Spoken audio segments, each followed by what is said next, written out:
sekian kabupaten yang disebutkan, bukan. Rumah sakit ini awalnya kita buat tipe kecil sebenarnya rumah sakit, sesuai dengan denah yang ada di pintu masuk ruangan saya sebelah kanan. Dengan kaca. Dalam perjalanannya ada tim dari Kesehatan RI lalu turun dengan membawa beberapa pikiran atau ide untuk rumah sakit ini dirubah status menjadi rumah sakit yang biasa disebut dengan rumah sakit Lokus Perbatasan. Waktu itu saya tanya maksud apa, jadi ini sebenarnya standarnya standar internasional. Karena rumah sakit ini diadopsi dari rumah sakit di beberapa negara. Kemudian dibawa prototipe-nya, bawa ke sini. Jadi prototipe rumah sakit ini bukan oleh konsultan di sini, bukan. Semua sudah dari pusat. Karena ini bantuan sebagian besar adalah hak. Diharapkan rumah sakit ini nanti itu sehubungan dengan Blok Marcella sebenarnya. Blok Marcella itu kan dia punya karyawan ribuan. Dan nanti pasti dalam perjalanan perusahaan ketika beroperasi ada karyawan yang masalah kesehatan dan lain-lain. Di sini semuanya solusi begini. Lagian juga rumah sakit ini ke depan kita juga merencanakan untuk beberapa jenis penyakit tertentu yang biasanya pasien di sini harus berobat atau bukan di Ambon, Makassar, Jakarta. Nah, kita potong itu supaya rentang kendali, mengatasi rentang kendali. Misalnya orang cuci darah, ginjal, jantung, dan lain-lain. Kenapa kita tidak berfokus pada membantu masyarakat yang ekonominya pas-pasan, bahkan di bawah dari pas-pasan. Supaya rumah sakit ini fisik sudah kita baringi lagi dengan ketersediaan SDM. Ada beberapa dokter spesialis yang sudah kita kirim untuk ikuti pendidikan sesuai dengan standar yang dibuat. Misalnya rumah sakit ini standar untuk spesialisasi itu berapa bidang. Nah ini yang nanti harus secara bertahap, memang sudah ada 1-2 yang kita sudah kirim untuk ikut pendidikan.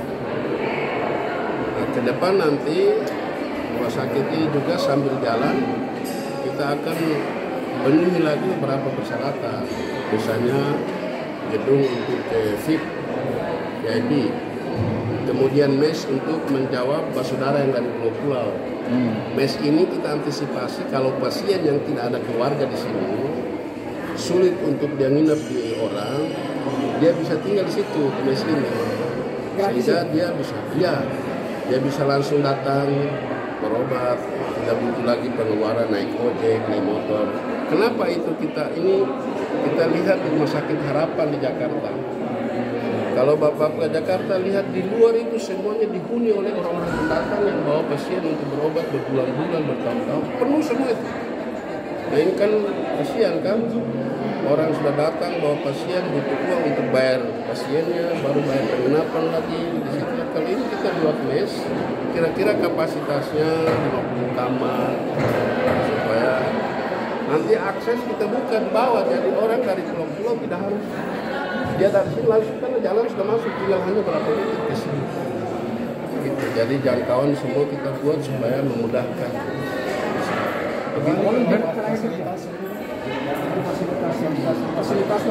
Memang ini kan kita ambil sebagian dari barang-barang yang ada di rumah sakit lama. Kenapa rumah sakit ini tanggal 1 September kita sudah harus operasikan? Karena pusat itu menginginkan tahun ini sudah harus beroperasi.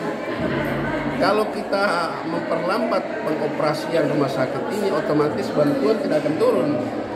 Jadi sambil jalan sudah sambil kita operasi, dia sudah bisa melayani pasien-pasien yang datang. Ini sebenarnya dari tahun 2000 berapa ya? 2000? Ya 2019 kita pengadaan lahan dulu. Lahan ini kan saudara-saudara sebagai teman-teman di media sendiri tahu, masih juga diperiksa Kejaksaan Tinggi soal ini. Bapak bisa kita lihat, tual ini cepat atau lambat itu komitmen almarhum M. Tamhir. Cepat atau lambat harus kita punya rumah sakit. kepala daerah bertanggung jawab untuk berpikir untuk jangka panjang ke depan bagi masyarakat. Tapi hari ini orang masih utak-atik soal pengadaan lahan. Pengadaan lahan kan lewat tim. Timnya itu adalah sekretaris daerah, ketua tim pelepasan lahan. Di bawahnya adalah Bapeda, ada inspektorat, ada kabag hukum, ada kabag PEM dan lain-lain. Begitu.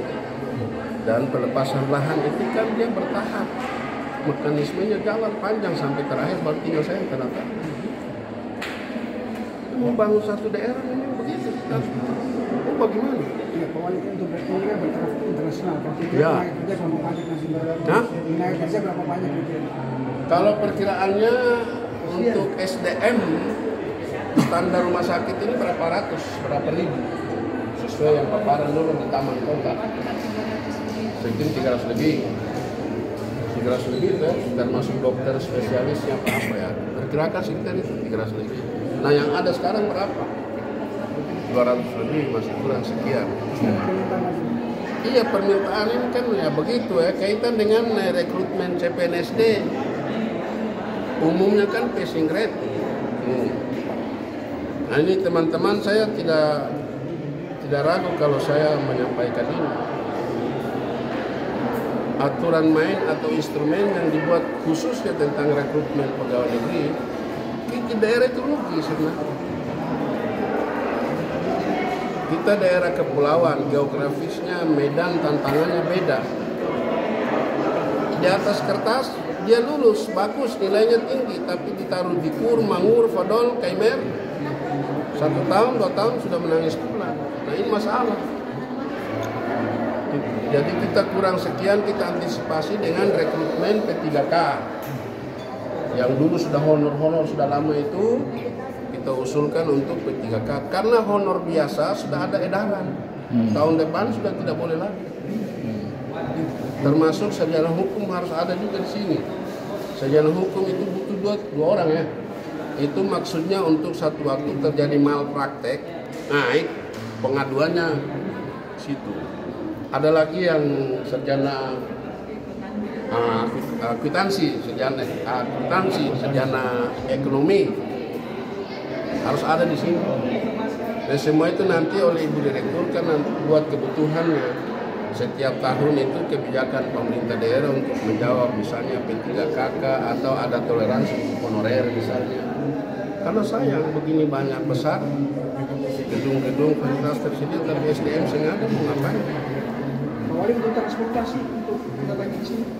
Transportasi untuk apa? Pasien. Akses kendaraan.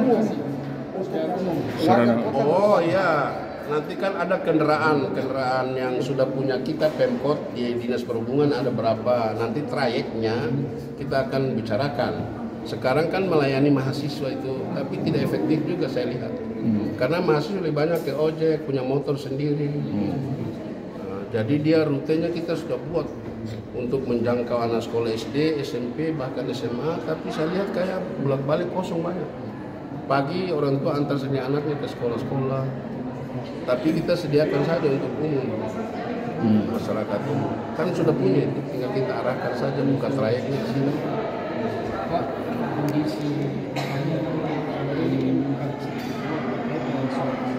Sudah, ini kan masuk. Ada masalah keamanan Di jalan umum kan sudah ada listrik. Masuk sini kan sudah ada listrik. Jadi itu yang kita kerja keras ini. Listrik dengan PLN sampai saya bentak-bentak lagi baru diselenggarakan. Oke Pak Wali, mungkin harapan terkait dengan operasinya rumah sakit Marin ini sebagai salah satu rumah sakit perbatasan internasional ini. Harapan kepada masyarakat maupun semua pihak. Iya, tadi kita sengaja undang imam-imam, para pejabat kepala desa, para kepala puskesmas. Tujuannya supaya bisa mensosialisasikan tentang keberadaan rumah sakit ini kepada masyarakat secara luas. Ini kan aset kita, ini milik masyarakat Kota Tua. Kita minta supaya ada bersatu padu, sama-sama menjaga dan memelihara keamanan dan turut bertanggung jawab. Kita sederhanakan sajalah dulu, mohon maaf, rumah sakit di Langgur bisa kita datang. Sekarang rumah sakit persis ahli jantung kota di sini, kenapa kita tidak jaga, kita tidak pelihara? Kan dekat, flu, batuk tinggal belok kiri, belok kanan, masuk. Itu sangat dekat. Nah, rumah sakit ini sejarahnya panjang. Lokasi pertama di samping KPUD bermasalah. Dalam perjalanan kita usahakan depan Brimob bermasalah. Kemudian kita suka tidak kita lirik, dan hari ini kita sudah operasikan rumah sakit di sini. Begitu. Orang tidak tahu. Oke. Ya, baik. Pak Wali, satu lagi persiapan